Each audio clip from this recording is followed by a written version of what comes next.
Welcome back to the Culture Crusade. How are you? How is everyone? Good to see everyone in the chat. And it has been a week. It has been another week, not as crazy as last week with everything that's happened, but we are dealing with the fallout, and there is quite a number of things to discuss to happen, as well as some pop culture stuff. We've got a trailer, gentlemen. We've got a new trailer for Star Wars. Are you excited? You excited for Star Wars? What the hell, Star Wars? Is that? I remember that. Faint memories from childhood, but nothing recent. That's the one with Kirk, right? Yeah, like it's. Who cares about Star Wars now? Gosh, and like Mandalorian and Grogu, Mandalorian started, with some steam. People were interested in Mandalorian in that first season, and then it fell off a cliff. That last season was an abomination. It was. Is anyone really watching Mandalorian anymore? I thought that show had ended or something. Well, now they're doing a movie, and we have a trailer for Mandalorian and Grogu. I want to point out, I think it's funny because Mandalorian, it was like 2 or 3 good episodes in the first season, and then the rest was like pretty hokey. And everyone's like, "This is so good," and I'm like, I mean. I defended season 1 a lot. It's a bite of food. It's a chicken nugget to a starving man. Right. This is a delicious cracker. If anybody's old enough to remember that bit. You know what's the old saying? Hunger is the best seasoning. There you go. Yeah. Well, my gosh, I defended season 1 a lot, right? I enjoyed a decent amount of it, and then season 2 and then season 3 is just indefensible. Season 2 was bad enough. Season 3, I could not believe what they would. It's just right. I watched season 1. I thought it was decently okay. I was not as over the hyped about it as a lot of other people did, but I will say that season 2 finale. Look, a lot of people can criticize it and everything when Luke showed up at the end, but I will fully admit, having been a Star Wars fanboy over 30 years back, having loved the movies and read most of the expanded universe, that moment there was that twinge of holy hell, Star Wars feels, it gave you that old Star Wars chill up your spine, and and then almost immediately afterwards they fired Gina Carano, and it was a sour taste in my mouth the whole time. Yeah. I didn't even bother with they allowed Luke Skywalker to be good again, be cool again. Yeah. Be hero. After that horrendous dressing down they got from Last Jedi. Yep. And then they ruined it. 3 minutes of awesome out of and they destroyed it all. So, I think they should have gone all in with the Lone Wolf and Cub thing. This the whole go full blown, get that adult sensibility they got from Andor, and then give it to Mandalorian. I mean, imagine that'd be kind of interesting. All very dark Star Wars, shooting up a bunch of people, going on these interesting missions to get money to survive and everything. Being incredibly get the brutality from Lone Wolf and Cub. Because they would actually, if they actually read Lone Wolf and Cub, they would call it misogynistic and pretty much everything under the sun that they usually call everything. Because Lone Wolf and Cub is not PC friendly. It's not politically correct at all. So it would have been pretty interesting if they went that route and went the full-blown brutality of it, but they didn't. It just got kind of cringe. really they canonized the whole stormtroopers can't shoot thing, which is kind of stupid also. I think what they were looking for from Mandalorian was doing an actual Boba Fett story, right? Because everybody loved Boba Fett until Boba Fett. So yeah. And they ruined Boba Fett as well. Right. But the whole the legend that we all built around in our minds of who Boba Fett was who we were kind of transposing onto the Mandalorian, and then he turned out to be well, they replaced him in the last season. They replaced the Mandalorian with a better female, stronger, Yep. I'm actually glad they kind of came up with him, because can you imagine Boba Fett and Grogu in the same show and it still feeling like Boba Fett? I really don't think that character, or at least the one we had in our heads, would have fit as the all of a sudden the reluctant stepdad to a baby Yoda. I don't think it would have worked quite as well. Probably not. And speaking of Grogu, that's what it seems like they're doubling down on with the film that's coming out. It's not just the Mandalorian now; it is Mandalorian and Grogu. And take a look at how much Grogu features in this trailer. And I think they're really like doubling down on Grogu to sell merch. That's the he is like. Oh, yeah. Well, they did get a chance. They did get a chance to sell lots of merchandise and reach the female audience with Star Wars. Like actually reach them. It turns out that women don't really want a Mary Sue weirdo leading the charge, but they do like babies. Yeah, they like babies and cute, cuddly things. And so look how much they splurge the Grogu cute everywhere on this. This is what Star Wars is nowadays, people. First of all, I thought that shit was destroyed, and so they okay, it's back. You rebuilt it or found another one. It looks like a brand new one. Yeah, it's still got the paint on it. Yep. So new Razor Crest because it was a better ship than what he got, instead.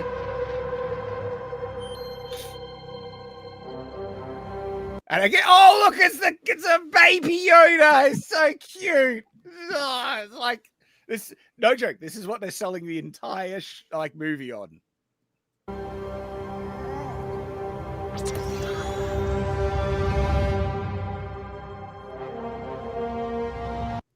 Is that the? It's that thing from the Frick? From the movie.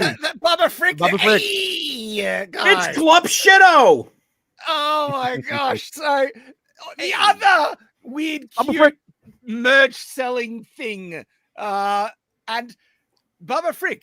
That thing shouldn't be alive. That thing should not be. It blew up with the planet. It was just alive at the end of the movie. Dude, they sell everything. They even sell Sarlacc plushies. Oh my god! No, not Sarlacc. Minoc. They sell Minoc plushies. This is the official the leeches from the giant worm. They sell them as plushies. It's crazy. This officially connects the Mandalorian show with the sequels now. Because Barbara Frick is in the sequels. I've only watched them once because they were that bad, but from memory, right?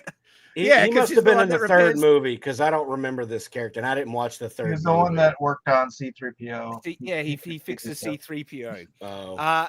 And so now they have a canonized connection through line between the Mandalorian and the sequels. They will not decanonize the sequels. They're there. Disney will try and prop them up at every turn.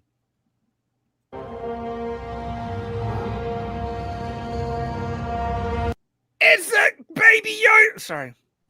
It's in the sewers. Now, I was surprised to see her in this. Is an alien going to jump out of her chest? I don't know. That'd be rad. I don't think enough people remember or are as mad about the fact that Sigourney Weaver was set up to be the big bad in the Defenders TV show, and she did nothing the entire show and then died. I don't even remember. Was she in something else recently? I know I saw that show, but I can't remember anything about it. That's how uninfluential she was to the plot. She was just there. I'm trying to think. Wasn't she in something recently? I can't remember though. Working Girl? Oh, that was a long time ago. Maybe she's in the new Alien TV show as the alien. They kind of look similar that. These days. It's really bad. The new Alien show. My gosh. Oh. Mandalorian goes to Denny's. Yep. And again, most of this trailer is Grogu, and they're just splurging him everywhere. I have a theory why. I'm going to tell you when we're done.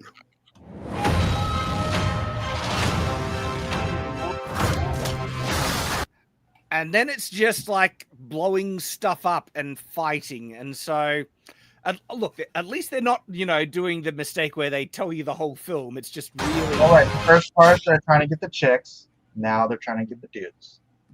Right? Maybe.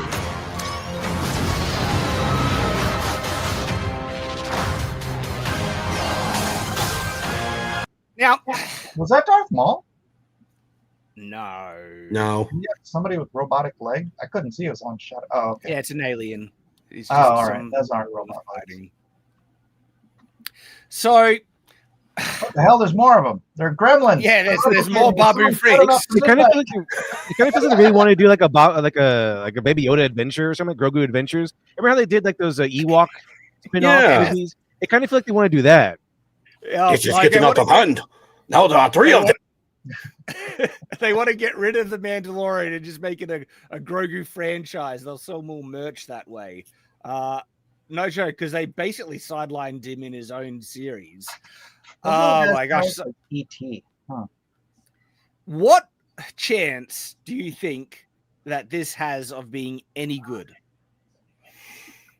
I mean, every season has fallen off the cliff for me. So Yeah, I do not have any faith in Disney at this point, and I've lost all interest in the franchise.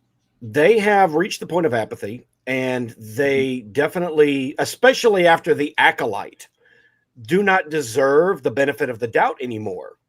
Yep. Now, what we've seen so far from the trailer, I only watched it once a little earlier today, is, very tight scenes of action and, moving, a lot of kinetic shots.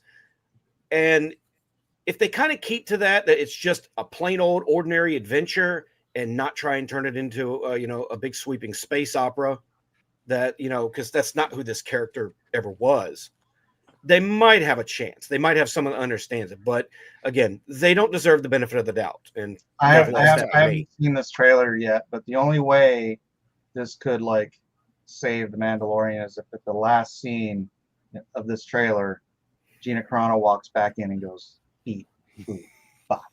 That would actually do something, right? I don't believe Disney would. Making a good movie about a bounty hunter in Star Wars kicking ass, right? It should not be hard. It should not be hard to land this, right? It's an easy formula. But Disney has failed. But yet they couldn't even figure out Blade, vampire hunter killing vampires, right? Disney is so good at snatching defeat from the jaws of victory. Like they had gourmet meal after gourmet meal, this gold mine after gold mine set up on the plate, and they dropped it. They kept killing the goose to get to the golden eggs. Yeah, over and over and over again. No, although I will say though, that whole idea of Gina Carano coming back as her character, with Cara Dune from before, would be interesting. Right. Did you ever watch the newest, I'll say, D&D movie with with Barbarian and the new one? And I enjoyed it. I like that movie. I like that movie a lot, and I think the kind of a cool dynamic, especially because now we have kind of a soy boy in terms of the Mandalorian, because Pedro Pascal licks dildos, so obviously he'll be like the limp-wristed, weak man, and then Cara Dune could be like the barbarian lady from the Dungeons and Dragons movie, and they can have the same dynamic as they try to care for Grogu. That'd be kind of fun. I think a pretty good dynamic. I like that dynamic from the movie. Yeah, I reckon we could come up with some great ideas of how they could make a successful thing out of this, but Disney will never listen to us. They don't. They need to figure out how to make, I don't know, Grogu a woman now, and have. What Nathan in the chat said, Gina would be adding actual masculinity to the film because she's definitely more masculine than Pedro Pascal is. Yeah, she would show up the Mandalorian, which they're not opposed to. They had the a woman Mandalorian show him up complete. What was her name? The character's name in that season 3, the one that became the true Mandalorian and was Starbuck. That's all I know. Yes. Well, that's the actress.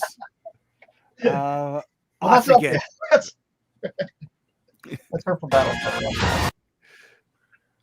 That's actually one of my more preferred Star Wars ships. I like that one. But that's the one. I like it, but that's the one that was in Rogue One as well. And so I wonder if, but Rogue One. Bo-Katan pre-revenue says. Mm. Whoa. Okay. A strong, tanky, like a jacked Jabba the Hutt, like a Jabba the Hutt. I mean, Jabba the Hutt back in his fighting days. the Hutts were described as like they could be very explosively powerful warriors. But that was in the books, you know. It just took them a really long time to get to the battlefield. Yeah. Very dangerous over short distances. Impressive.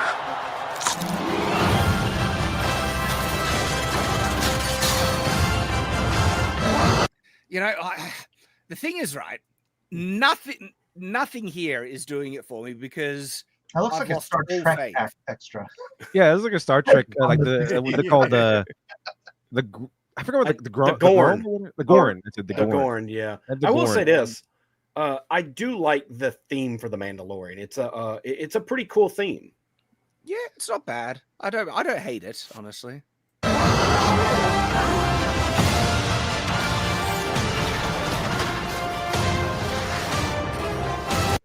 Yeah. That kind of looks cool, but unfortunately, Disney only knows how to write slop. Exactly. Like we've seen brainless action with no point and retarded plots and the dumbest causes for the action in so many things. Remember, what was the last Star Wars thing Disney released? The Acolyte. Remember what the last Andor? The Acolyte. Was the Acolyte? Yeah. I thought Andor was after the Acolyte. Oh no, right. Andor, you're right. They're all so forgettable, Mike. Goes to show how many people watched Andor too, you know, season 2. I know. I wanted to watch it, and I fell asleep in the first episode, so I haven't back on that. And I loved Andor 1, so I'll get around to it. What? I'll get around to it. Wait, to me, slop isn't just like a bunch of stuff coming at you at once. To me, slop is like a formula. Like it's very safe, it's very corporate, it's very sanitized. That to me is what signifies a movie or a show as slop. It's very safe. It doesn't take any chances. It's completely devoid of human expression and humanity in general. I guess we have people working on it, but it's like they're not expressing their own artistic vision. It's more like they're expressing we have to get some more content out there.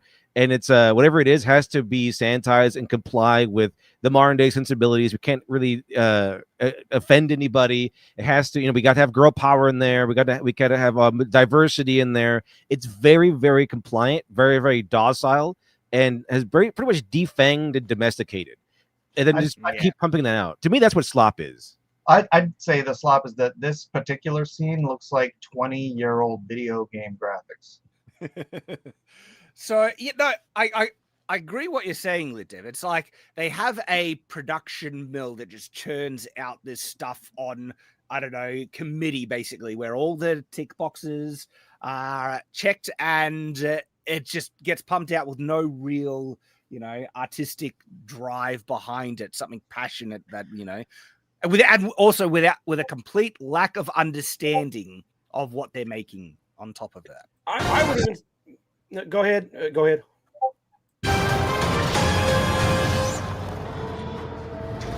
Why do we need to show that long shot for so long? Why do we need to follow? We've seen these things fall over before. Like it's not new. Yeah, and those graphics look bad when it was like I'm telling you, right here. That looks whole battlefield. Like, look at this. Right? That's bad. That looks. A model would have looked so much better for this shot here. Also, how's this? Why is this happening? Like, why is he blowing up an entire Walker unit and no one cares? The other two just keep going. Yeah. These two are just like, see ya, whatever. Yeah, we don't get paid to care. Yeah. Mandalorian and Grogu, Star Wars. Interesting font choice right there. It's way more playful. Like it's for kids. Well, it's the Maybe that's what it's Mandalorian. They just made it warpy. To kind of touch what you were saying on Lit Devil is the slop. The thing about modern slop in comparison to like old school slop, because I'll give you an idea of what I consider old school slop. Hercules and Xena, right? Like you go back and look at those, acting wasn't great. They were basically live action cartoons, like old school Saturday morning serials. It too. Yes, they did lean into it a little bit. But, special effects were kind of hokey, but the heart was there, and the heart really did carry a lot of the stuff. Modern slop really doesn't have the heart. It really does feel churned out for the sake of having content. And without that kind of heart, like I can watch something like Space King, which has its third episode coming soon. That's an independent cartoon show, and it's animated fairly well for a YouTube cartoon, but it's got heart behind it, and it really gets reflected in the final product. All right, we got an after kind of drop, thing here. So let's see how glorious this is. By the way, Space King is worth the view. What? Space King is worth the view. I actually donate to their Patreon to help out. So Space King. Actually, I have Hate Monger sticker on my microphone. So yes, I like them. It's really good. I think you check it out. They actually make fun of the other side too, where it's like, oh, the Has-Been Hotel is for autistic girls, so we made Space King for autistic boys. It's good stuff. How did he just shoot slime from his hand? I think Grogu has Mandalorian attachment devices now, and he's got spider webs. Yeah, I guarantee you, there's a toy that shoots that stuff lined up. Ready to get pumped out of a Chinese factory. Oh my gosh, you're right. The Grogu shoot slime toy. With action slime. Cyclops rat face. Only like they consulted George Lucas and like, okay, George Lucas, we need your help with Star Wars. What can we do to bring money from Star Wars? And he's like, oh, you can have Grogu shoot slime and make that a toy. I mean, he probably did all that. Kids love goop. And did you hear Babu Frick's line? Good shot, baby. There you go. That was the most epic thing to. I'm glad Babu Frick is the first character to use his actual first name, which is Baby, for Baby Yoda. That's right. That is correct. Wow. All right. Wow. That was a thing. That was a thing. Accurate. I have no interest in it at all. We'll see what happens with later trailers, but I got a feeling that this is going to be a safe movie for them, for general audiences, and definitely for kids, especially after the disaster of The Acolyte and the fact that their most successful thing was definitely not something for kids, being Andor, much more mature story. Definitely not something that the kids are going to sit there and go, "Wow, this is great," Because is that a theatrical release? Yeah, I think it's having a theatrical release. Yeah, it's a movie, I think. But here's the thing. Here's the thing I noticed. You know why there's not as much? I noticed there's not as much of the Mandalorian in there as there was Baby Yoda, and I can't help but wonder if the reason why is because Mando is going to end up going helmetless for a good portion of the movie.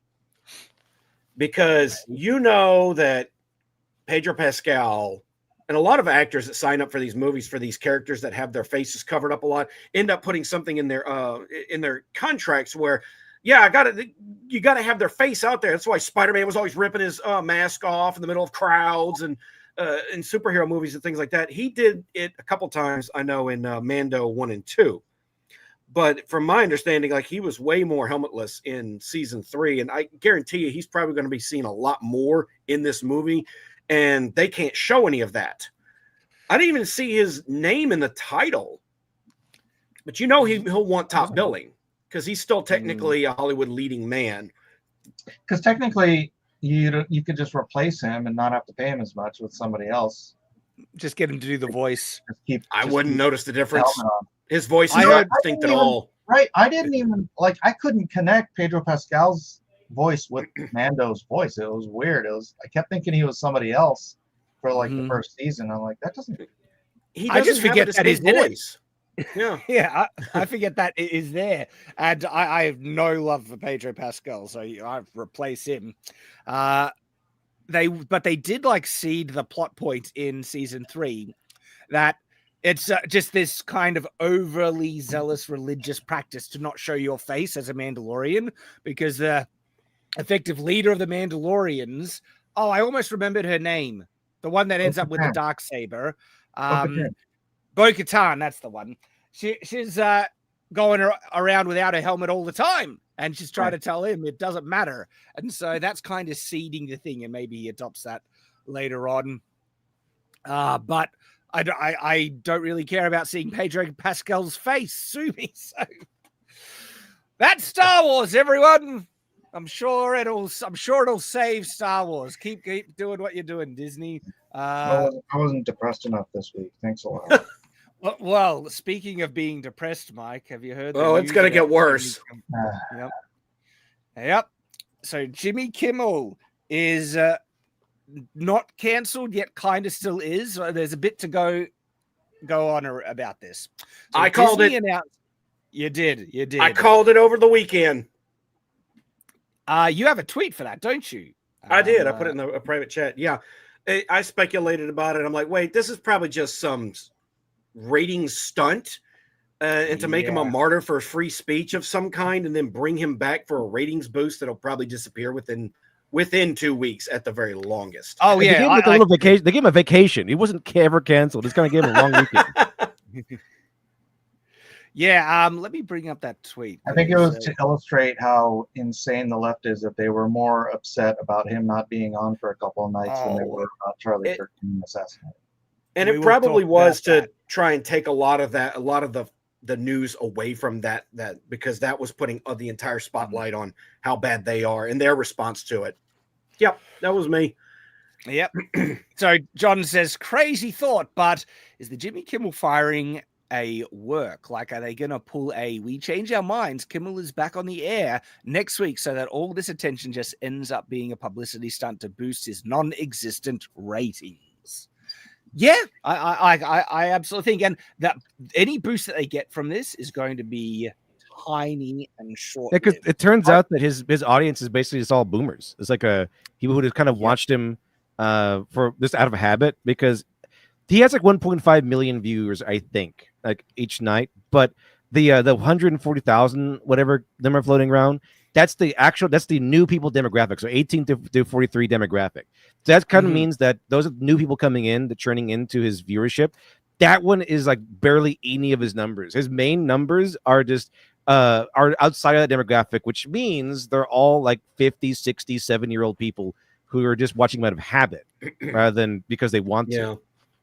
Well, I mean, late night was an institution for decades for the boomer generation, right? Carson and then Leno and then Letterman, people who had some actual talent. But this current slate of guys, they're all the same. They're so whitewashed and unentertaining. And they have staffs of writers who cannot write jokes. And they can't get out of their own way. They can't get out of their own hangups over Trump to be able to tell any kind of actual comedy.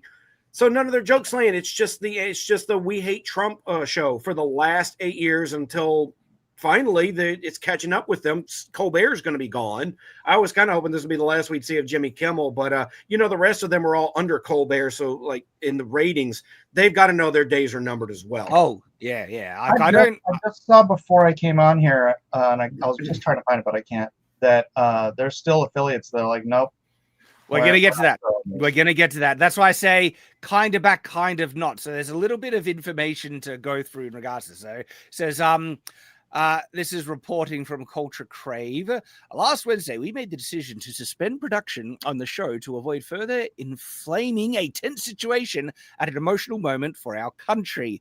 It is a decision we made because we felt some of the comments were ill-timed and thus insensitive.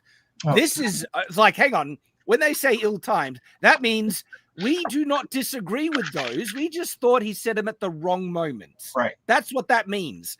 And what he said was scumbag of the highest order, where he lied blatantly, blaming, the political side like that Charlie Kirk was affiliated with for his own death.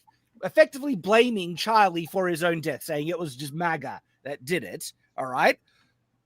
Trying to play damage control for the people who are actually responsible. That is vile in the extreme. And effectively, by him saying that Charlie Kirk was responsible for his own death because it was his own side that did it, that's him also implying that if you keep doing what you're doing, you're going to keep getting killed. That's effectively that, right? Shad, hold on real quick. Breaking news, I put it in the private chat. This broke in the last hour. Sinclair says they're going to be getting Jimmy Kimmel Live. Yes, we're getting there. Sorry, I didn't know you already knew that. Yeah, I got those bookmarked as well, because there's a couple of things that I want to go through until we come to he is is back yet is not. And we will have to see what will still happen going into the future. But with Disney or ABC saying this, right, especially that line there, it was just ill-timed, not incorrect. That's them backing it. These companies are just scum. All right. And so they said, we've spent the last days having a thoughtful conversation with Jimmy. After those conversations, we reached the decision to return the show on Tuesday. Now, that's only the production is still going ahead with the show, but not necessarily that it's going to be broadcast everywhere still. I wonder if that means they convinced him to apologize. I don't know. I reckon it's one of I thought that was the thing, is like he wouldn't apologize. So they're like, oh, well, bye. There's no way. There's no way he's going to apologize. There's no way. No. If he does, I'm pretty sure more ABC places would be shot up. He's probably happy that this happened, because a lot of us that have been in and around involved with cancel culture know that a lot of times this can end up backfiring and end up making whoever got canceled more popular. I kind of wish they had left him on the air, and then he would just be seen as a ghoulish guy that said the wrong thing and then later refused to apologize for it. That would have been all on him. Then the left and the celebrities and everybody that they not only it took a lot of the airtime that could have been going to Charlie and his memorial, are trying to make Jimmy Kimmel, of all people, a martyr for free speech. I don't suspect this will make his popularity a big boost in the long run, but it'll do him more favors than it will anything else, I think. The outcry from the left and the celebrities about Jimmy Kimmel's, cancellation, not cancellation now, right? Being more emotionally outraged than the murder of Charlie Kirk should tell you everything you need to know. Everything you need to know about these people, okay? That they celebrate and were happy with Charlie Kirk's assassination. And the guy that was fanning the flames that got, kind of canceled for it, they played full protection for. Let that sink in, all right? Now, Razor Fist had a good comment about this with...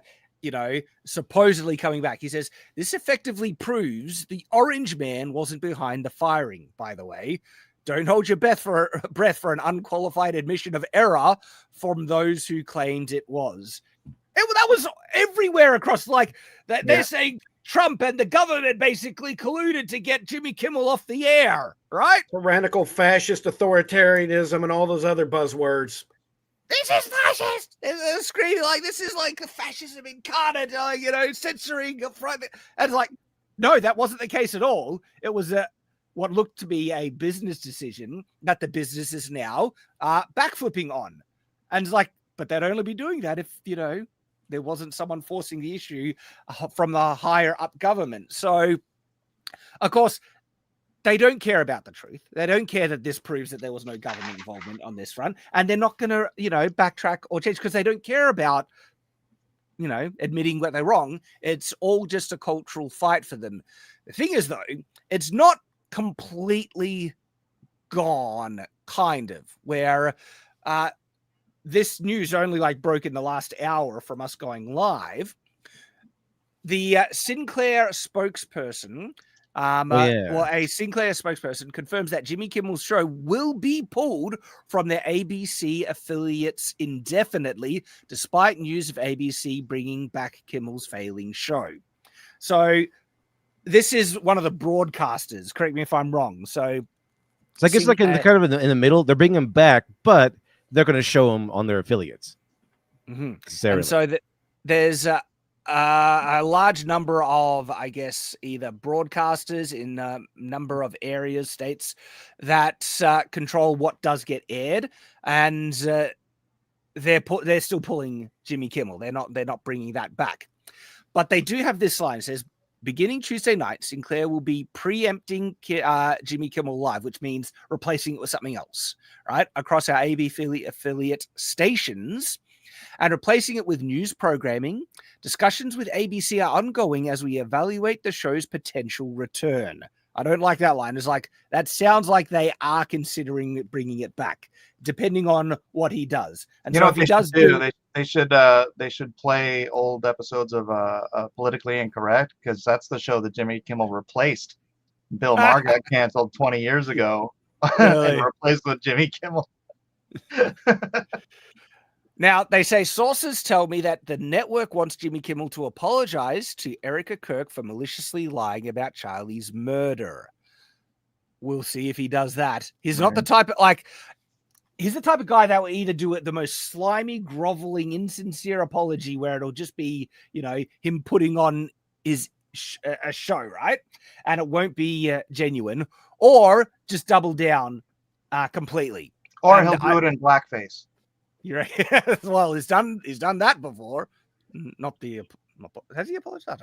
But the blackface thing he has. So Benny Johnson compliments Sinclair, saying, "Well done." Now, I have a feeling that they will ultimately let him back on as well. Okay.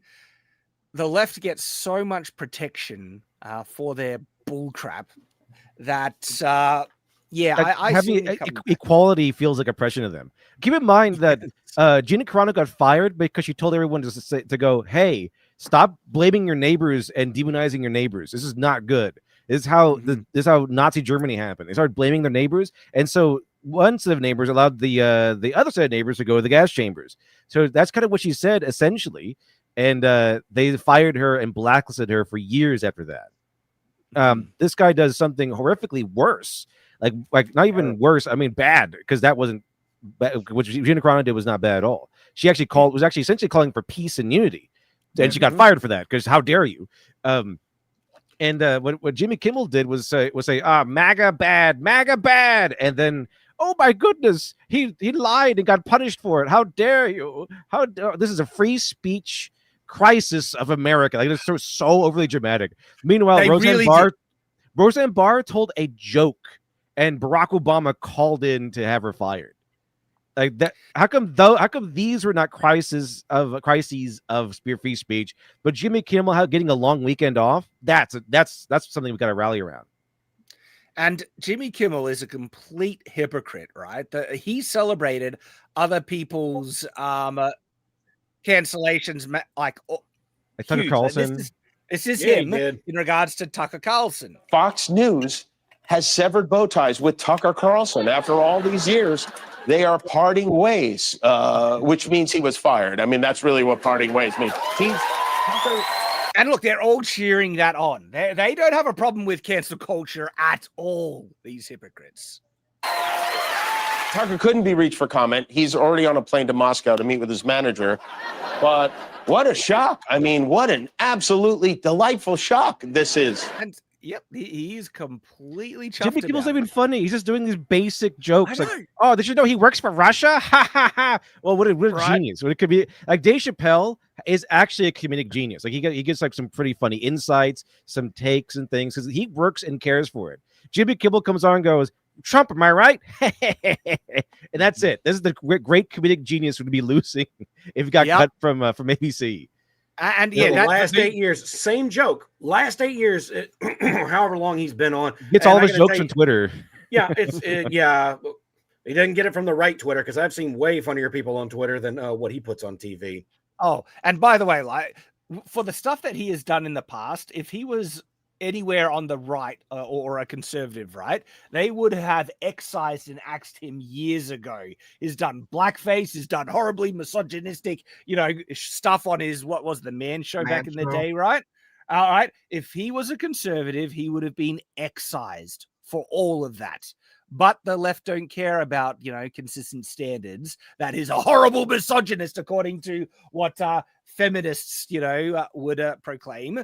That's fine. He gets a pass for all that. He literally has done blackface. He didn't have to change at all. He just became a male feminist. All right. Well, there's that as well.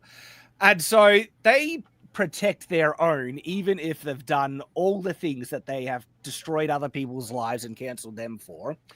And going back to like him not being funny, so far his punchlines were Tucker works for Russia and that Tucker is gonna climb up Satan's bumhole. That's like schoolyard insult nonsense. It is pathetic That's not a punchline, but let's listen to it. Now Tucker can spend more time at home tanning his testicles and touching himself to that sexy green M&M. Sadly, he's probably not done poisoning old people's brains. The question now is, where will he do it next? Will he go to OAN? Yeah. Will he go to Newsmax? Will he crawl back According up to the numbers, poisoning old people's brains is Jimmy Kimmel's job. Yeah. So let's just give Jimmy Kimmel's job, poisoning old people's brains. Watching late night comedy. I mean, he's the dead format. Working a nursing home, guys, I can tell you, it's not just Jimmy Kimmel on the TV. They religiously put on that late night talk show stuff and fall asleep to it. It's very odd. Maybe once upon a time there were guys worth staying up to listen to, but not Kimmel, not Fallon, not Colbert. That's for damn sure. The ratings are in the toilet. Format. They'll get a little bump because of the controversy, then it'll go back into the toilet, and it's not gonna hang around too much. I think it's gonna have the same fate as what was it? That one with, they brought it back a long time ago. The old school channel that had used to cover video games. They had that where he had like went on this feminist rant or whatever, and it got lots and lots of attention, and then immediately died. Like just right after the first episode, it kind of just died. I mean, Razor just had a point about that channel that it was going to die anyway. Because look, when they brought it back, you kind of saw why we watched the original G4, because we didn't have YouTube, we didn't have each other to watch, and now we've got other people to watch that are more entertaining. And then you also end up finding out the G4's hosts all kind of hate their own audience. Oh, very goodbye, Sessler. Stay gone forever. And there is an endless slew of all these far left lunatics, right? Celebrating and supporting cancel culture. I found this one particularly interesting. David Pacman, when Roseanne Barr was canceled, right? He says, big win in the battle of ideas and free speech. Roseanne said what she wanted to say. ABC made the business decision that were right for them. And it's like, but they don't apply that when their own gets fired for the exact same reasons. Like ABC, didn't fire. But at the time, this is what he said in response to ABC looking like they fired Jimmy Kimmel. Instead of saying, oh, it's a business decision that was right for them and it's a win for free speech, right? He said, one of the hallmarks of authoritarianism is to terrify people into self-censorship. ABC ending Kimmel's show is the perfect example of this. What a bloody hypocrite, this guy. Like they do not have any actual standards, okay? No principles that they go by. They have only one thing, winning and power, and they will try and justify it no matter what.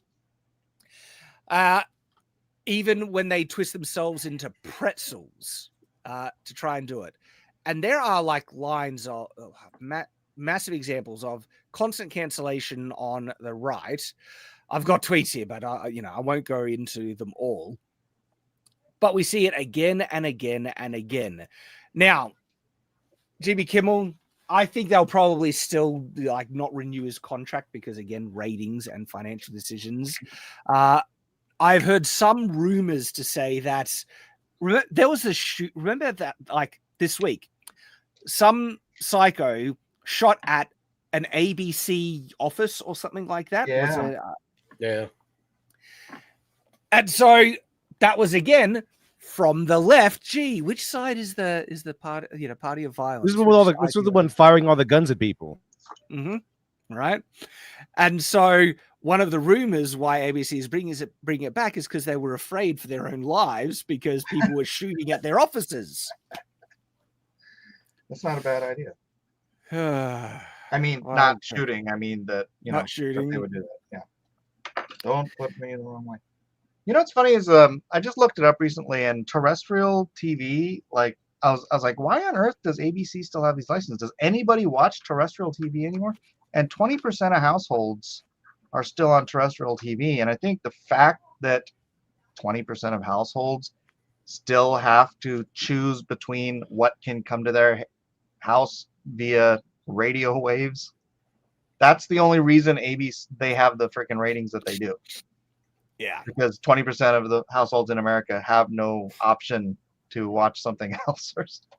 It's like the rest of us, we have, we watch TV on our computers, and how many people watching their TV on their computer or watching entertainment on their computers are choosing to go watch Jimmy Kimmel? I only get my news from sources I trust, and those are mostly, online commentators. I have not watched mainstream news in years. Man, I've tried now and then, and the spin and bullcrap and lies that they just constantly spew out, it's unbelievable. It's atrocious. Something else happened this week that is significant. Charlie Kirk's memorial. Yeah. That was huge. Did you watch it? I've watched clips. I haven't watched the whole thing. Like a lot of this is pretty raw, and so like I only want to put myself through those emotional kind of torments, and like when I can brace myself and stuff. But I've seen a lot of the clips from it, and a lot of it was touching, a lot of it was poignant. The words from JD Vance I felt were quite significant, as well as many of the others.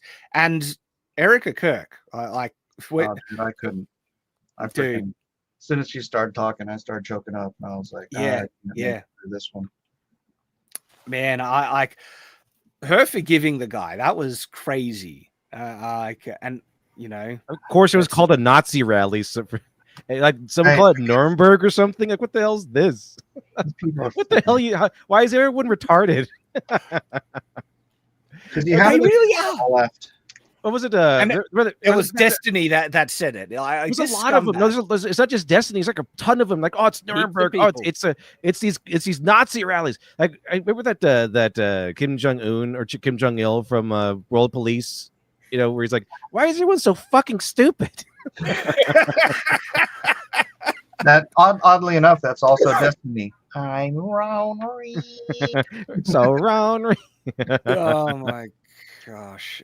Yeah, it's kind of crazy. It's kind of crazy how that they would actually try and vilify this memorial that has a kind of, there's themes of forgiveness, but there were also themes of anger and wanting people to receive justice for the evil that they're doing. Because didn't Trump say that he doesn't want the best for his enemies, he wants them to be punished or something like that? I laughed out loud so hard when he said that. The weird thing about these SJW types is that they think that in Christianity, if you forgive someone, that means you get to avoid punishment.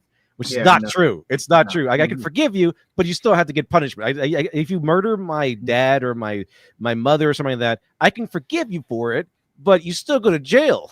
You're not getting off.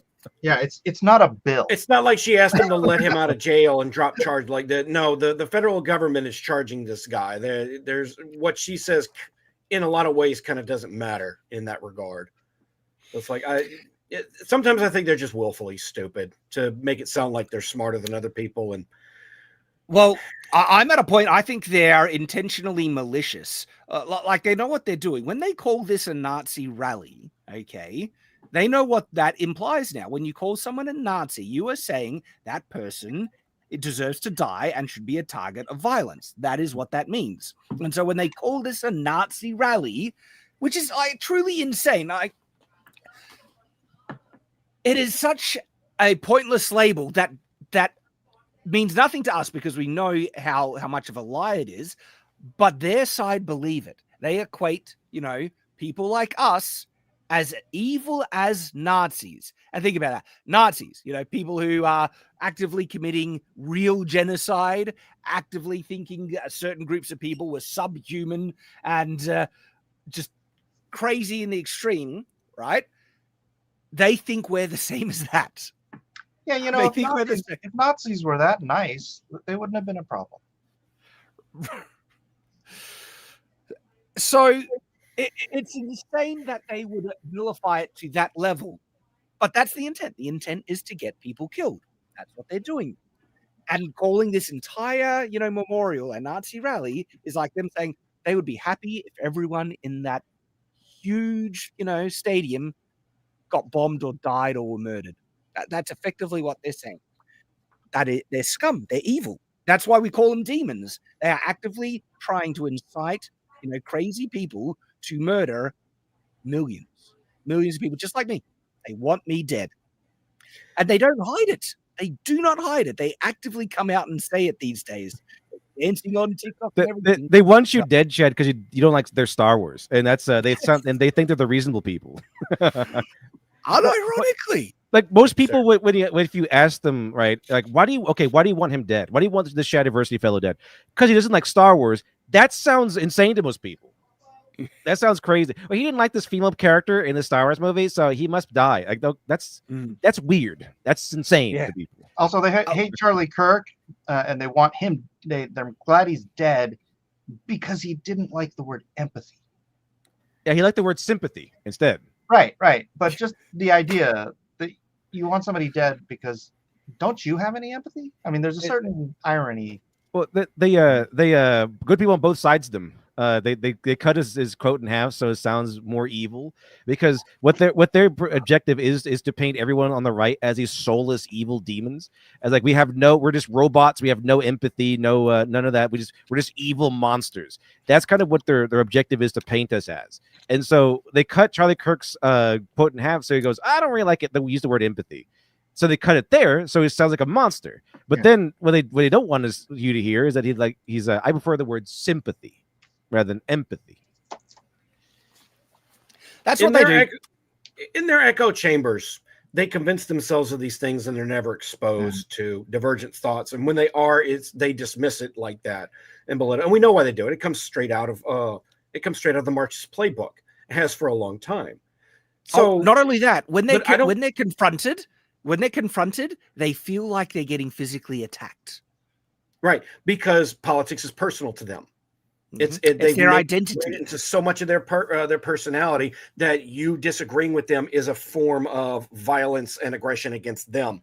And since they weren't taught by our wonderful public school systems how to deal with other people that do not believe the same thing you do, most of them, that's why you have so many of those videos of them when they are confronted with other people with divergent opinions. What do? What do they resort to?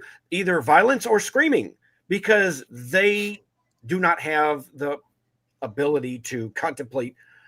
How do I put this? They don't know how to describe how they would feel if they didn't eat breakfast in the morning. I'll put it that way.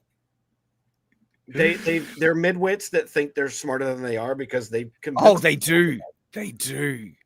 And they are so convinced that they are right and correct that anyone who challenges them, there's no openness to consideration or discussion. Anyone who challenges them is evil and is an enemy, and they do not question it.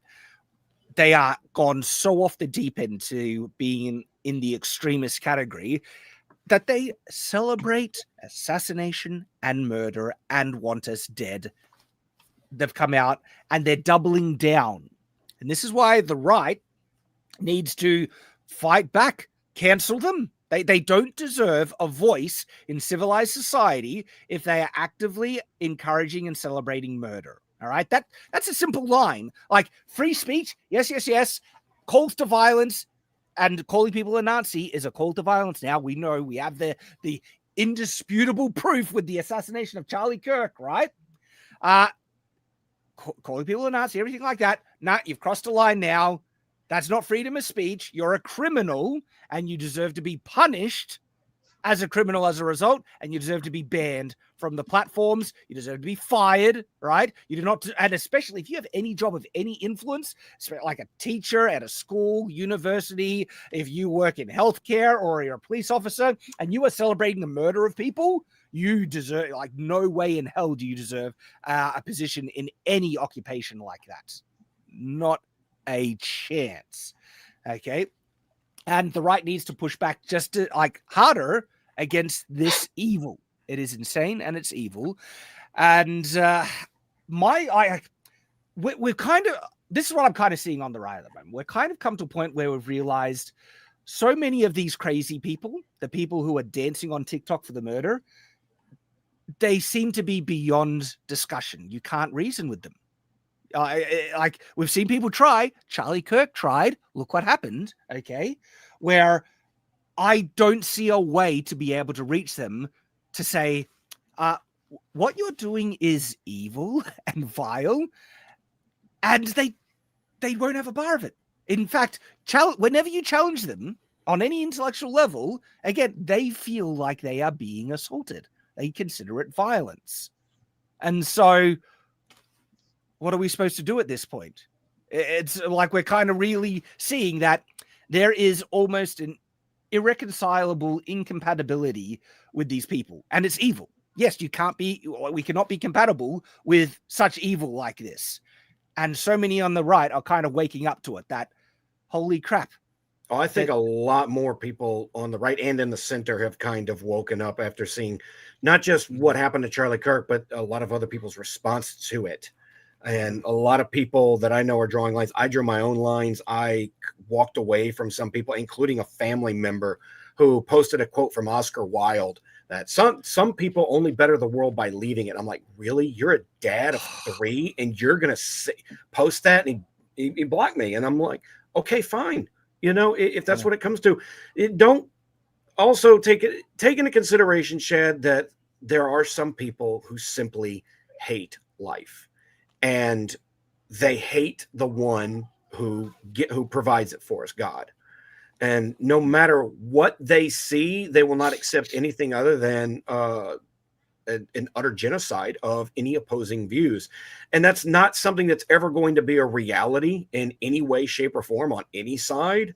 So, you know, they're just going to end up staying miserable. And I think a lot of people do not realize how much of the right what this has really done to a lot of people on the right, because you're going to see a lot.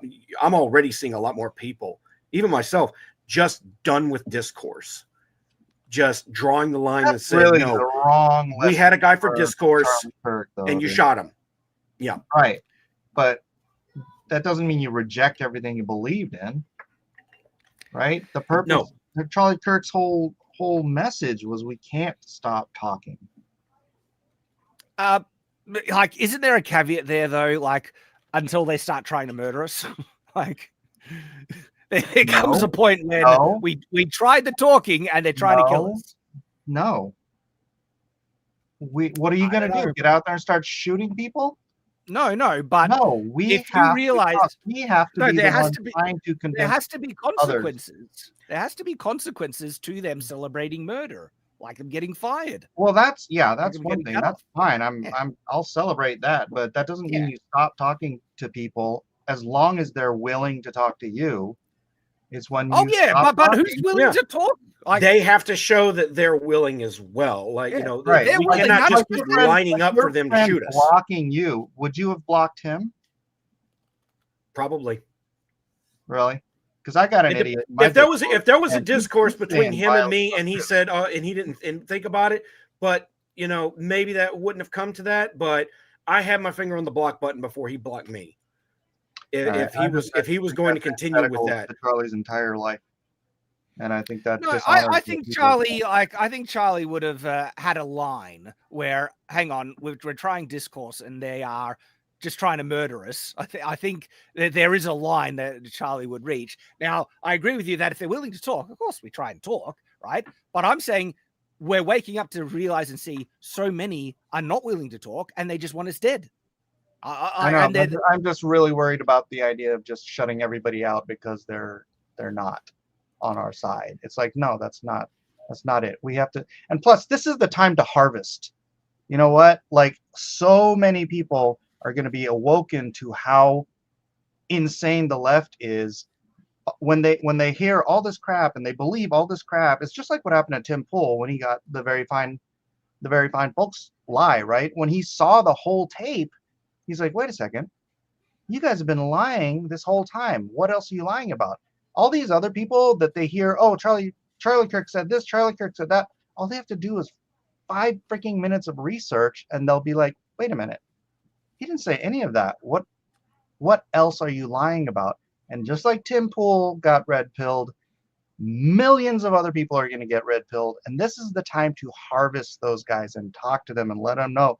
Or just or just approach them like they come to you with like, oh, Charlie Kirk was this, and this, and this, and you say, okay, let's go through those one at a time, tell me what you think he said. And then when they show you the thing, you show them that he didn't say it, or you show them their little group of friends who are all freaking psychos are taking everything he said out of context, which they probably got from other people, because these lies didn't just start, everyone on the left didn't just come to these lies on their own, right? Mhm. People are like, okay, let's change this from Charlie Kirk didn't like these 4 particular black women into him saying all black women are stupid, right? That is the biggest, dumbest lie. But if you can show them, it's like, look, he didn't say that. Whoever you trust to tell you what to think is lying to you. You have an opportunity to harvest those people, red pill them, bring them over, just like Charlie Kirk would have done. The thing that you'll find, well, you can quickly find out after that, if there's much hope, because based on their response, right? If they say you're a Nazi for trying to defend this, evil piece of crap, right? After you try and explain that to them, what are you supposed to do?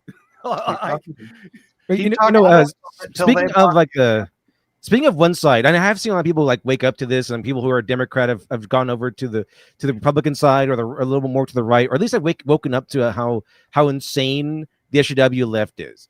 But there's been other people on the other side, which that sounds horrific, but I also found very amusing. The people who are like, oh, because Jimmy Kimmel got canceled, I, a long-term, lifelong Republican, have now turned Democrat. Like, yeah, right. Sure. You know what kind of Republican would do that? The old school Republicans on the right that betrayed us, that stabbed America in the back, and were more obsessed with losing with dignity than actually the boomer doing cons. anything. The boomer rights that betrayed all of us, that led us all astray, that ran from the culture because they found it too repulsive.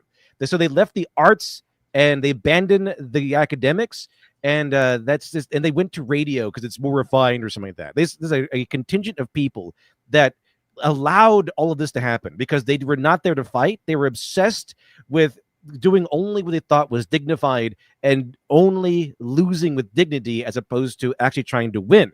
This is why when Trump and Charlie Kirk and all these guys come in to the Republican Party actually trying to win fights, trying to battle in the culture, they find these same like old school boomer Republicans find these people repulsive, find the party repulsive because we're supposed to hold our head high as we lose instead of trying to win.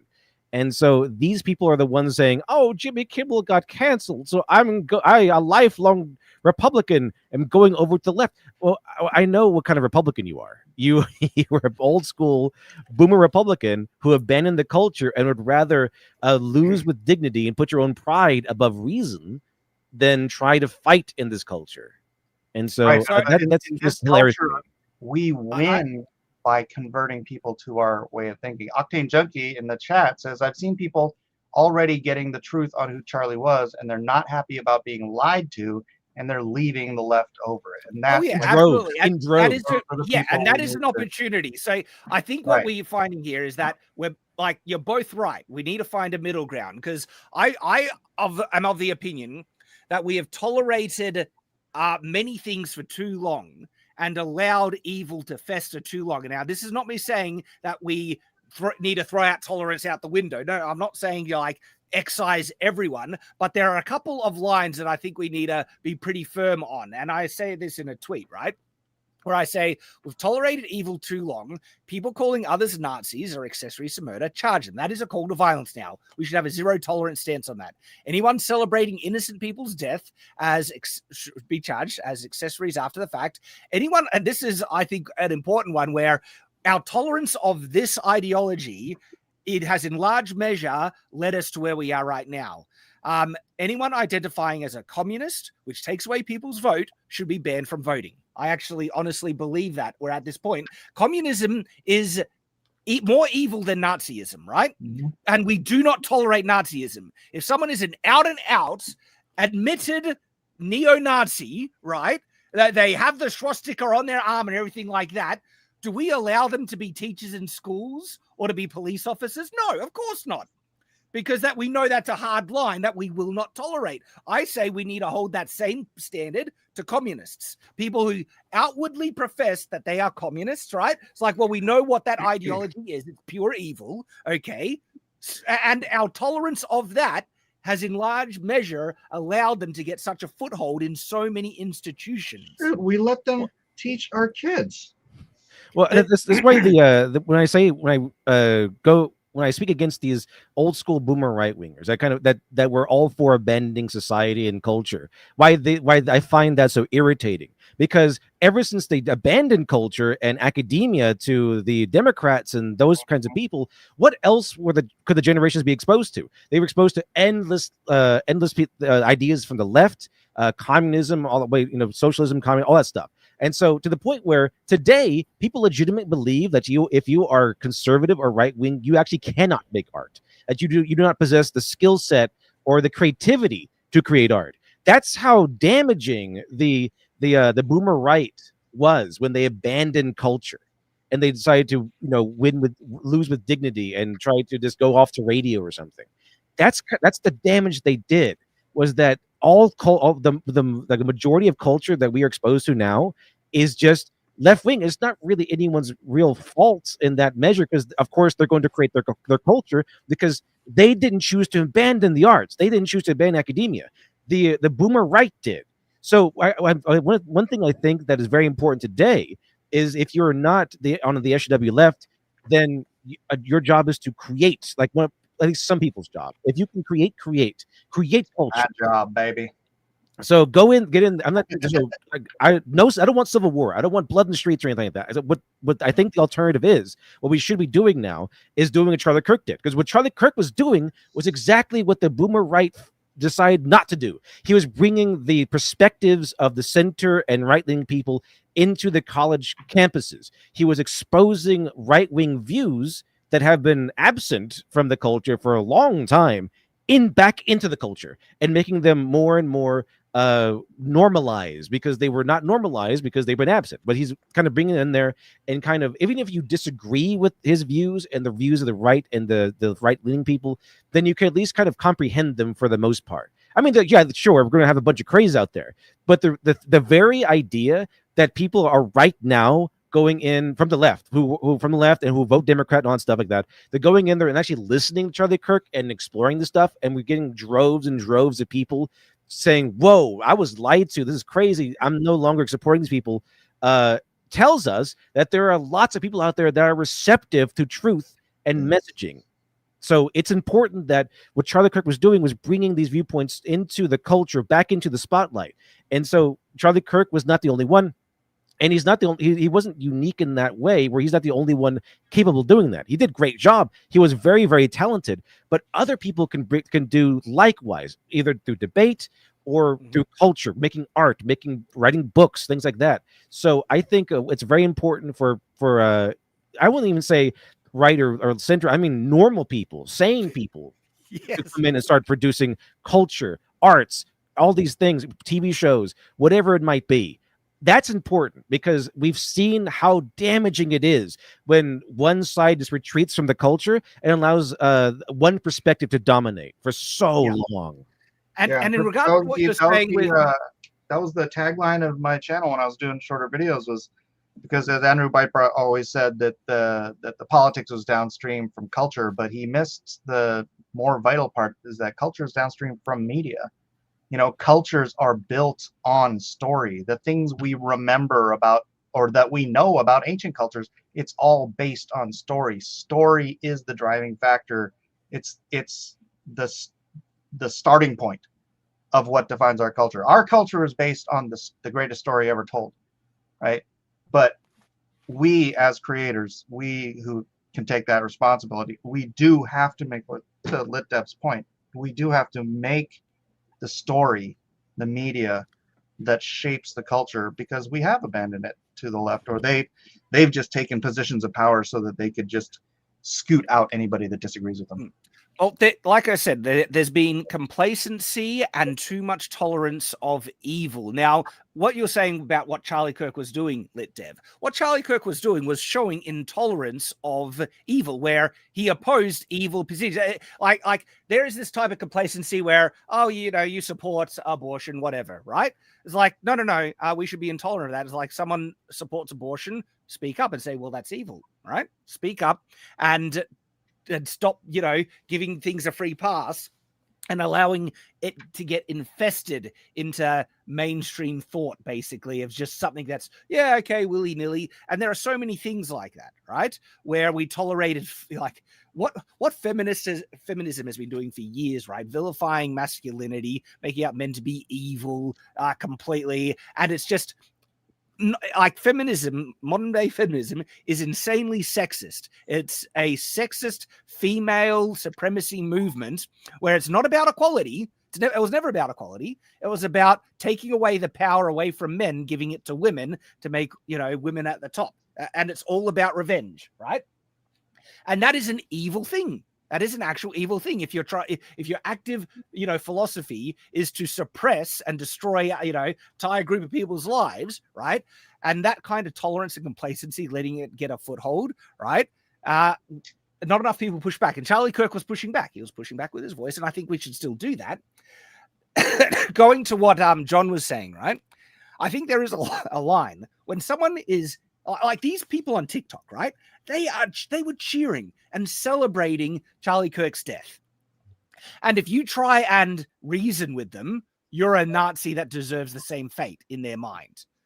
And if they are legitimately of that, viewpoint, what can you do? I do not want to associate with you. I'm cutting you off, and you deserve to go to prison because what you're doing is criminal and evil. And I think that's the zero tolerance that a lot of people are reaching. And that also seems like what John was kind of expressing with was it the family, relative that was cheering it on. Like people need to know that this is a line. You celebrate the evil murder. This is just an evil act, a blatant evil act. You are celebrating that, right? That is like a choice of almost complete excommunication. Like you cannot associate with people who are that extreme. That's like them saying, would you associate with an out-and-out Nazi, has swastikas on his house and everything like that, and celebrating that ideology? I think we all kind of say, yeah, that's an extremist that you don't probably want to be hanging around and associating with. Well, yeah, I probably don't want to go get to know that guy. Probably stay away from that guy. Yeah. I think there's a difference here between saying you're associating with somebody and being willing to talk to them and try to convince them that they are wrong. Okay, that's a point of clarification that I think is worth doing up, because like you always do want to try, right? To try and change them. But when they respond to your efforts with "you deserve to die, you're a Nazi, and I hate you," and all that stuff, it's like you've tried. What can you do? I don't know. I think that's an opportunity for them to try to get them to self-reflect on you. Do you understand what you're saying? Right? They don't. Like, I know, but they're all humans and they have brains, Shad. Yeah. Just stop trying to throw everyone in the trash can. They can be saved. I hope so, but there's a point where you do have to protect yourself. Okay? Well, yeah, I'm not talking about, somebody comes at you with a gun, you shoot them, but that's not what we're talking about. This is a war of words. You don't freaking. What are you doing when you're the side that gives up fighting the war of words? No, they're the ones giving up first. They're the ones reaching for the gun. Surrendering. No. The point is that they're the ones that have already gone surrendering the war of words. No. The point is that we're waking up and seeing that a lot of these extremists they've given up the words. They're picking up the guns, and they want other people to pick up the guns. Right. Those are the guys saying we're not putting up with it. You, right? Yeah. They'll block you. They're the ones giving up the war of words to pick up the war of weapons. Oh no, I think you can block people that you don't want to listen to their vile bile. Yeah, I've bought Destiny. I don't want to. Right. Yeah, I'm not going to listen to that scumbag Destiny celebrate murder and encourage and calling people Nazis and everything like that. Right. So I think I think it was Tim Pool said he thinks Destiny is actually suicidal and just trying to get someone to murder him. I thought that. That is legitimately a thought that came to my mind. Didn't he do like the Charlie Kirk thing and try to go to campuses like right afterwards? Yeah. Like, first of all, yeah, I think either he might be that way, or second of all, he doesn't actually believe anything he's saying, because I'm pretty sure, because all these kind of like Destiny, Hassan, all these guys are cowards. Like, if they legitimately thought that the right was like gun-toting psychos who would shoot them, they would get out of their house, let alone go to a campus. The same way Charlie Kirk was sitting at, they wouldn't do that. because they're cowards. They don't want to they would never ever put their lives at risk for anything. So the very idea that Destiny went on to do that after Charlie Kirk was murdered at a campus, either one, okay, yeah, maybe he's suicidal, or two, he doesn't believe what he's saying, that right wingers are dangerous. He doesn't, right? Because he's aware that the people he's trying to incite to violence are literally the most well-armed population on the planet. Mm.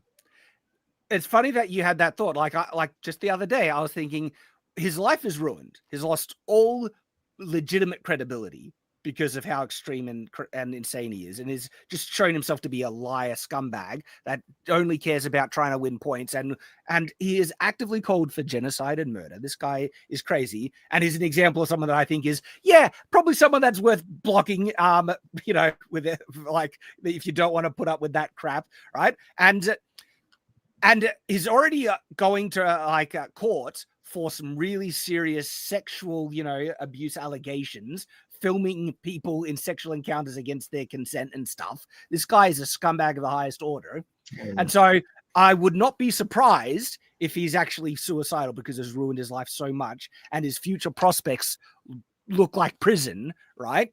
But I mean, really, what could we do to Destiny that life itself hasn't already done? Right, you know, it's that.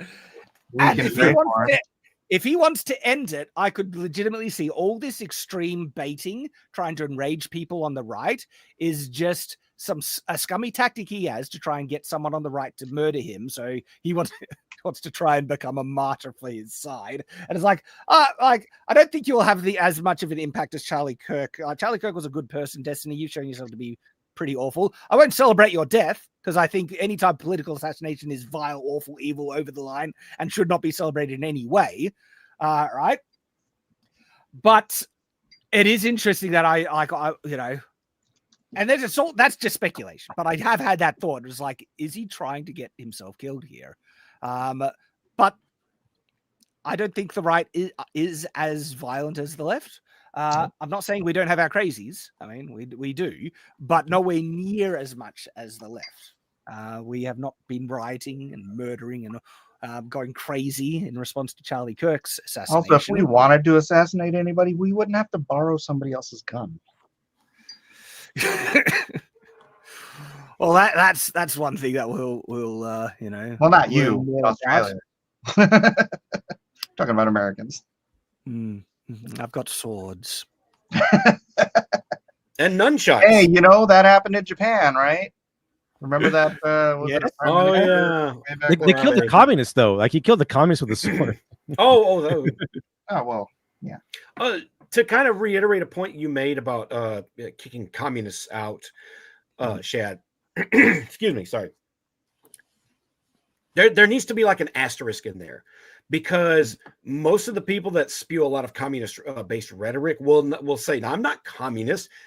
One of the things that most insidious things that collectivism does is it changes its name every few generations, because people catch on to what they're saying, and it poisons the well, so to speak. So communism, socialism, collectivism, Marxism, like, it's got different names, but it all ends up coming back to the same collectivist well. It's kind of hard, so it makes it hard to pin down exactly. Oh yeah, I'm of the line. If they are an out and out proclaimed communist, where they say they are, this is not me trying to call people communists for just having socialist policies or anything. No, and I don't do that, because, you know, I let people identify as to who they are, and if they are out, I'm a communist and I support all the communist crap, right? All right, you've identified as a communist. You don't deserve, you know, position of influence in schools or jobs in schools. That's where, you know, we can draw the line on the people who just actively promote and support it themselves. And I think that's pretty clear. Just like the insane neo-Nazis that are, you know, like wearing the swastikas and things. We still will have a battle with people who push towards certain communist ideologies in part, like they, you know, because we see that the slow, you know, kind of subtle push towards that, where they start with one thing here and one thing there, you know, a social policy that kind of leads towards it. Well, that's why I think renaming the Gulf of Mexico to Gulf of America was actually pretty important, as opposed like people say, oh, that's stupid. No, it's pretty important. This is how they did it. This is how the commies did it, or the socialists or whatever. They tiny little things, because if you start with tiny little things, they can always argue with, well, what does it matter? Why does it concern you so much? And they're like, well, I guess it really doesn't matter. I guess you can have it. It's small. So and then gradually it's like the frogs boiling in water. It's like suddenly it's tiny little bits, and then suddenly you find yourself in water so hot you die. But it was drawn up by increments. So renaming it to Gulf of America, fantastic. Hey, so one of the things I want to talk about today is the state of romanticy. I think this is something that is very telling. Great transition. Here we go. Well, I was talking a little bit Speaking about of it with John. romanticy. Yeah, I was talking a little bit about it with John before the stream, because it seems like more people are kind of slowly but surely waking up to what's going on in the fantasy genre. And you kind of mentioned that yourself, Joe. You're seeing a bit more people waking up to it. Yeah, I've seen a rise in a lot of before my channel was yeeted. The book, I'm still kind of involved in the booktube community, and I see a lot more booktubers kind of coming up out of and just saying, and hey, a lot of these romanticy books are just frankly flat out smut. And it's gotten some articles, it's gotten some videos, it's starting to get a lot more attention now. And I am on the kind of book talk, bookstagram kind of side of things. Just to kind of, I like to keep my finger on the pulse of, where things are in the literary world as best I can. And so I end up seeing a lot of the bookstagrammers more than book talk, mind you, that are romanticy authors. And a lot of them, I'm going to be perfectly honest, they're shameless about it. Like, they joke about it. Some of them are self-aware enough to acknowledge that, yes, the stuff that goes on between the female power fantasy male character that these books have created, and their self-insert female characters, a lot of what goes on between those would not fly in real life. I even saw one today where this girl, this book talker, she got her boyfriend to kind of do some of the little things that the book boyfriends do in the romanticy genre, and she can't stop giggling about it, just because it's so absurd. It kind of plays out differently on pages than it does in real life. But, John De La Rosa has been covering a lot of this as well, just really kind of throwing it up there. Guys, some of this is not just your garden variety, because back in the day with the old school wrote trashy romance novels, they used a lot of flowery language to kind of, disguise what was going on, a lot of purple prose going on. They don't even bother with that. It's just straight up porn writing for a lot of them. And they're very blatant about it, even on the covers, about what it is and what it's about. And they're unfortunately very popular. They're just starting to grab a lot of negative attention now. I don't think enough to really affect their sales or the direction of the publishing industry, but it is definitely starting to land on more people's radars now. Like, really, they're publishing that in the bookstore?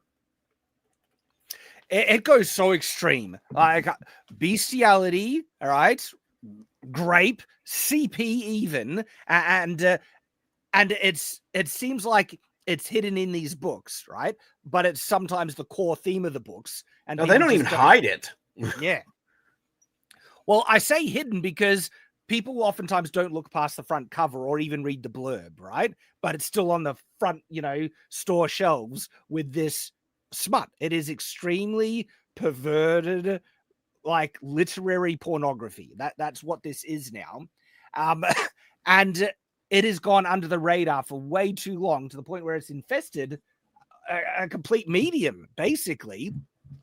And people are slowly starting to wake up that, all right, this needs to be regarded as extreme as the hub. This is porn, just flat out structured in a literary form for women, and women who consume it need to be, exposed for being porn addicts, basically.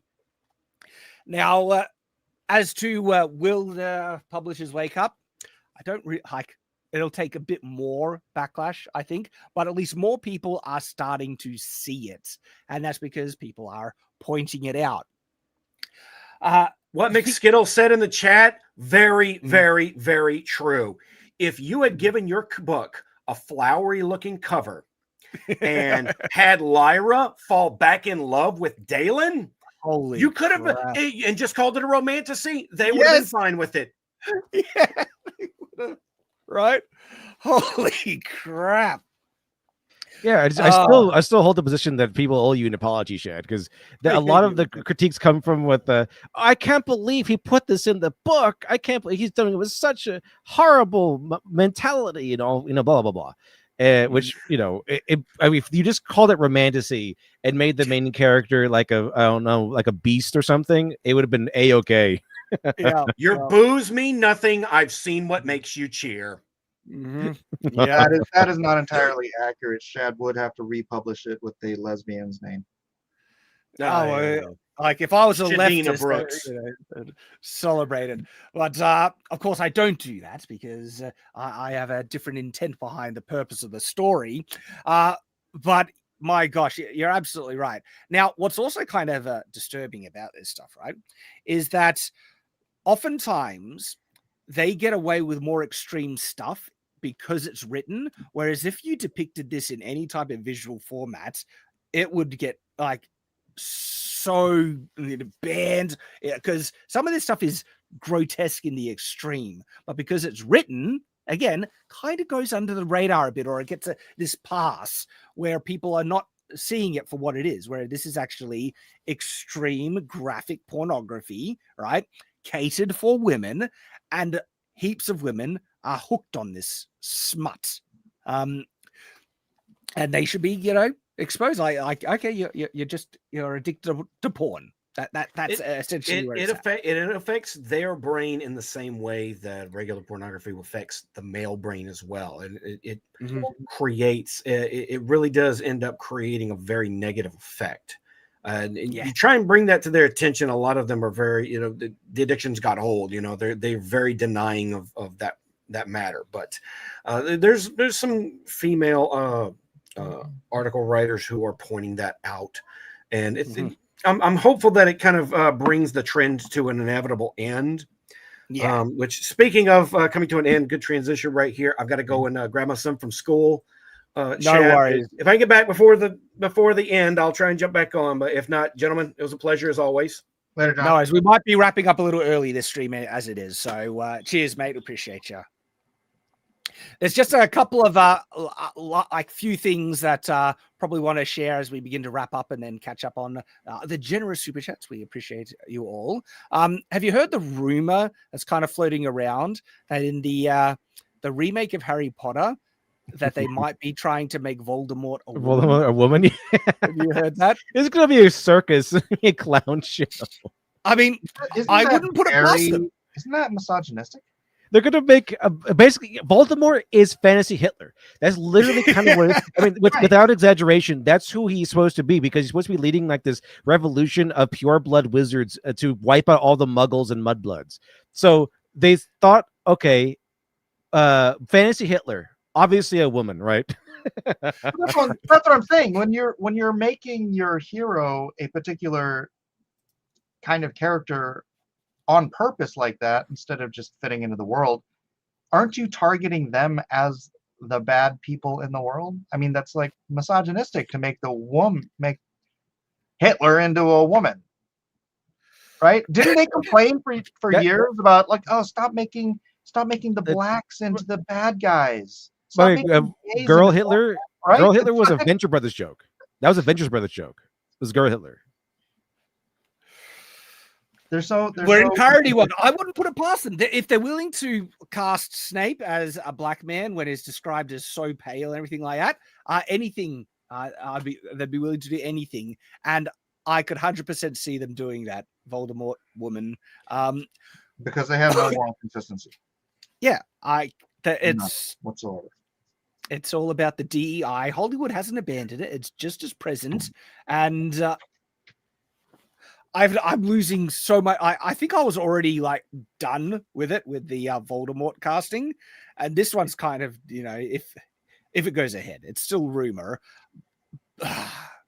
but like it shows Is that J.K. Rowling is J.K. Rowling really signing off on this? Like, is she going, yeah, girl Voldemort? I think that's something I really doubt that J.K. Rowling would like to do. I hope that they make Voldemort trans instead. Like, no, he's a man who's transitioned into a woman. Do that. There you go. HBO. Yeah, it's like an incubus succubus combination. Like, you know, not woman but not man either. Like, it's like really would be like a demon, right? I wonder if Rowling J.K. Rowling just had a truck with full of money backed up into her apartment or her house so that she doesn't have any control over this stuff. Just got the payday and washed her hands of it and walked away. It's possible. It's possible. Oh, do you see the Ryan Johnson's making a new Knives Out movie? And really? it's gonna be I think it's gonna be a little bit more risque, or I guess maybe not politically risque, because this time it's about the murder of a priest. So it's gonna have a lot of religion in there. So this should be pretty interesting. I'm sure it'll be respectful, right? No. Unlikely. I like the Knives Out movies. Oh my gosh, they're enjoyably awful. Like this, a complete insult to the genre, but they're really funny to watch because how bad they are. I have no interest in the Knives Out stuff. I've seen what EFAP thinks of them, and I'm like, what is it that dumb? I'm like, what? Oh, yeah. Oh, they're retarded. Like, it's absolutely stupid. Basically, you have the detective, and every movie the minority girl actually does all the work, and he just kind of sits around, takes all the credit or whatever. So the first one you get the maid who does all the work, and the second one you get the black girl who does all the work. While Benoit Blanc this kind of exists in the movie. Hey, we got $10 super chat from Wasted Space. Says, if it ends up being a brain dead Michael Bay action film, no work virtue signaling, it will be the first thing in years that doesn't directly damage the Star Wars brand. Possibly, you know, Andor could also be put in that regard. That I thought it was boring. And I didn't like it. There was parts I liked, but overall, but I don't think it damaged Star Wars, Andor. In actual fact, it might have done some mild repair work, but it didn't do anything to, when I say repair work, to the reputation, but it didn't do anything to fix people wanting to watch more Star Wars. No. Star Wars is still dead completely. Yeah, I'm over it. Nathan Cassidy 499 says, I like how Trump casually dropped they may be found the cure for autism in the memorial. Paradox is very nervous right now. Oh yeah, did that news come out? I've only seen like brief kind of snippet headlines about autism here and there, and so I haven't. It's coming tomorrow. Hey. Let's see it. Divergent Zen for $10 says, ordered Black Crown. Oh man, John's not even here to hear it. He ordered Black Crown paperback. Fun read. Have you guys read Mass or Yaros? No, I have not. I read The Assassin's Blade. Think you can serve as an introduction for female readers to other fantasy. Can't comment on that, unfortunately, but I appreciate your super chat. Thank you. Wonko the Sane for 1999 says, one of the most common tactics of actual fascism is to crush free speech. Charlie Kirk gave his opponents a microphone. How stupid can these people be? Never mind, dumb question. No joke, no joke. And I mentioned that, like literally, the side that used the most fascistic tactics, right, is the side that calls themselves anti-fascists. Yeah. Antifa literally tries to shut people up through the use of violence. Yep. That's more fascist than you can get. And they're trying to say, oh, no, we're anti-fascist, right? They're hypocrites, a lot of them. If they actually understood the ideologies, they would legitimately be scared when they realize, oh, they're the bad guys. They're anti-fascist because Antifa was started by the communists. And that's what they are. They're communists. Mm-hmm. Fire Warrior, I think 10 for $10 says, They do hate Nazis, but more out of envy than despite, I think that is, because they believe they do better than they could. If they could fully conquer Russia, they would make them believe they had surpassed them. That's an interesting point. Something to think about on that. Like, I really just think that they are dumb, that they do not understand these ideologies at all, that Nazis represent the ultimate evil to them. Therefore, anyone who is evil in their mind are a Nazi, and it's a useful label to inflame the activists on their side to more extremism, as we've seen. I'm pretty sure the modern American SJW people would vote for Hitler if Hitler came back and opposed Trump. I'm pretty sure they'd vote for Hitler over Trump. Hitler is worse than Trump is worse than Hitler in their mind. Hitler would be running on their platform. Well, have you read the freaking 1938 political party platform? It reads like it was written by AOC. Like, oh, this is good. I like this. Yeah. Oh, I like this the mustache, right? Yeah. I like this Vogue word. This Vogue word is very good. Yeah, it's very good. It's very good. Have you seen that? Have you seen the? There's a little. I think it was the Babylon Bee. Yeah. It's like, you're a vegetarian. I'm a vegetarian. Yeah, we're both vegetarian. I saw that. That was good. Socialized healthcare. She wanted to go back in time to kill Hitler, and it's like, oh, you hate the Jews? That's like a big one. Like, they identify with them a lot with their Jew hatred there, don't they? It's like, you hate Israel? Wow, what a coincidence! Well, what a coincidence! Grace 5415 says, what happens when the leftists join your side just to corrupt, spread their influence, false flagging, leaking information? What do you do if they won't stop? Keep fighting. And that, I when I say zero tolerance, I'm like zero tolerance on very specific behavior, right? I'm not saying murder or kill them or anything like that, but I do think we've tolerated too much of their crap, their slimy tactics, which we know what they're doing when they do it, and so call it out and don't put up with it anymore. And a lot of people are waking up to it. Octane Junkie for 20 says, Charlie and TPUSA's ability to sway the youth, especially after the conditioning they received on uni campuses, is why he was assassinated. He terrified the left because of how effective and how quick he was at it. And I think that goes into what you were saying, Mike, where I think, of course, discussion is still going to be a part of this because it is effective. Charlie Kirk proved it. But there are some crazies, right? Especially people that are just like, I'm full communist, where I'm like, we should not put up with that, especially people like Destiny. It's like, no, ban him. I get rid of him. There's a video that I just shared. It's kind of long, so I don't want to share it. But there's a young lady who's apparently going through this 5-year de-SJWizing, and she was talking about how she was raised in a Christian home. She went to church. Her parents homeschooled her. All the right things you're supposed to do, right? But she got in, and I don't know where it is. I'm going to guess she went to college, because she said it was her friends, that her friend group, her peer group, it was told. She didn't say it. She didn't blame it on them, but listening to her story, I'm like, this is just classic peer pressure, because she was just sort of convinced over time, because all of these other people who she likes and admires thought differently, and then everything they were saying was everything that the media was saying too. And it's like, am I wrong about this stuff? And then slowly, just over time, she just kind of moved more and more. It's like, I want to fit in with my new friends. And she just sort of lost her way and became a total SJW. And then it was the fact that her family didn't just reject her, didn't just denounce. I mean, they kind of they weren't as open and, everything is as when you agree with somebody on everything, but it's like they didn't just reject her. They still loved her. They still had her over for dinner. They still did the things, and they just always had that open heart and that open dialogue. And slowly she was brought back from that. But that's why these kids go to these schools.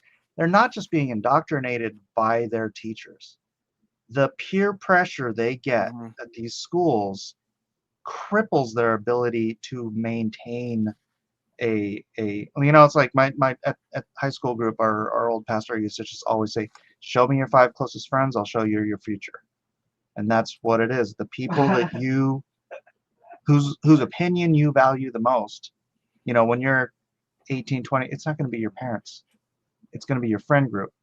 And so you have to be very diligent about who you have as friends and also who you allow your kids to hang out with. And that's why I'm saying it's like they're not all stupid, right? They're not all just dumb and they can't think for themselves. Not all of them. Right. Some. They have, and I think that, you have to be able to reach these people. Michael Dunath for $10 actually has a super chat on this subject. It's like, some will come around, but I think the time for taking the high ground is gone. That's how the left became so emboldened, because they kept testing the boundaries and we let them get away with it. And I think we let them get away with way too much. Like the violent rhetoric. Wrong. I think this is the time to harvest those people. No, like the violent rhetoric. We let them get away with that for too long. Oh, yeah. Like there are things, absolutely, that we have let the left get away with way too long that we should have zero tolerance for and just put our foot down. No, if you spouting that violent rhetoric, you deserve to be fired. You deserve to be banned. Because we know where that leads now. Assassinations, right? Yeah. And I think that's what Michael is saying here. And that's why I think there's an understanding between what you're saying and what I'm saying. Is I think like we need to understand where the line is on this thing, and then we realize that we're saying the same thing. Ray something for $5 says they want you dead, and you're talking about having them self-reflect after calling you a Nazi, and is saying, look, I understand what Mike is saying, though, okay? Because there are people you can change. You can change their mind, right? Mm-hmm. And then Mike also agrees that there are some things that we should have zero tolerance for. And so I don't misunderstand with what Mike is saying either, everyone. And I appreciate that Mike is sharing the nuance that we should go into. Octane Junkie 10 for $10 says, renaming the Gulf of Mexico to Gulf of America had to do with new oil drilling permits. I know I work in the oil fields offshore. I don't know much about it, but I have a feeling that it might have something to do with more than one thing. It's a multifaceted thing.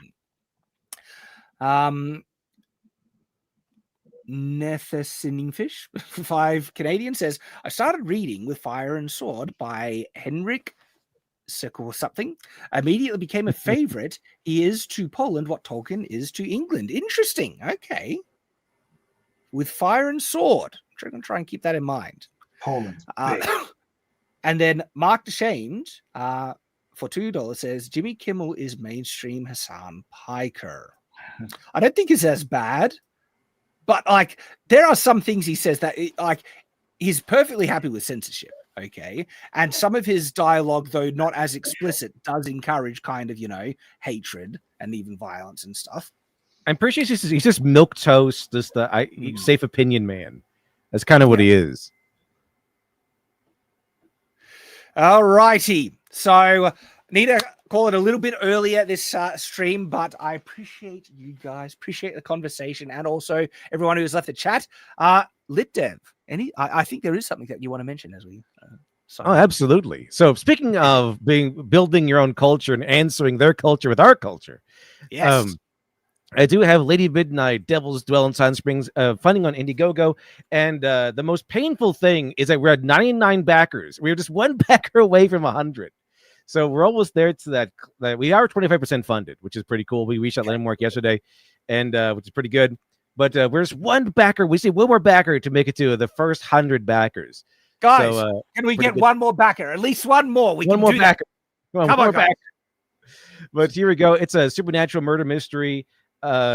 People keep calling this a girl boss. Like I showed I was on Flash's stream. Like, oh, Mary Sue girl boss. Like, really? Me? You think I would write a Mary Sue girl boss? There's a big difference between a kick-ass female action hero and a girl boss. We love their female action heroes. They're a staple in pop culture. Okay. Yeah, and this one has there's so much lore. It's like, so I made so in this world, the magic is like old, slow, and everything. So it's like it's very like that's why the idea of old school magic is really powerful and everything because it goes stronger over time and stuff like that. So there's a lot of things in here that would never be accepted in modern like mainstream stuff. It's because it's indie. I could do whatever I want, so I could go against the grain. And let's let you know, I showed this off on Flash Stream, but I'm not apolitical. I do like to do commentary sometimes, and I think it's fun. So this one I think it'll be a lot of fun. I think people like it. Did a lot of hard work on this, making an actual mystery with supernatural stuff in there, some dark occult mystery things. I think you'll like it. And basically, the foundation of the idea is that a woman leaving feminism, like she was indoctrinated as a kid into a coven. She left the coven and now is trying to do good to make up for her past sins. That's kind of how the main story goes. There we go. Link in Guys, the chat. please do support and back it. Get your copy. And this is the type of stuff that you want to support. Absolutely. Yeah, thank you very much. Or Mike, anything you want to mention?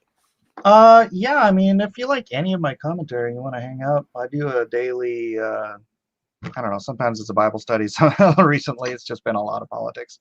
Chat on my other channel. This is Blacklist Universe that I'm on, but on my other channel is Cross Examinations, and that's usually around noon Pacific time. So pop in there if you want to check it out, or go watch some of my shorts or whatever and see if you like it. Awesome. And everyone knows where I am. Live streams, Chativersity. I'm on FNT. Love the guys. And appreciate everyone joining us on this week of the Culture War. Let's see what next week brings us. Sheesh. I have no idea. Every week is new drama. Right? I'm at a point I cannot predict. I cannot predict what the hell is going to happen. Who knows? Hopefully we're all still here by that time, and you can join us again on another Culture Crusade. So as always, everyone, stay on watch.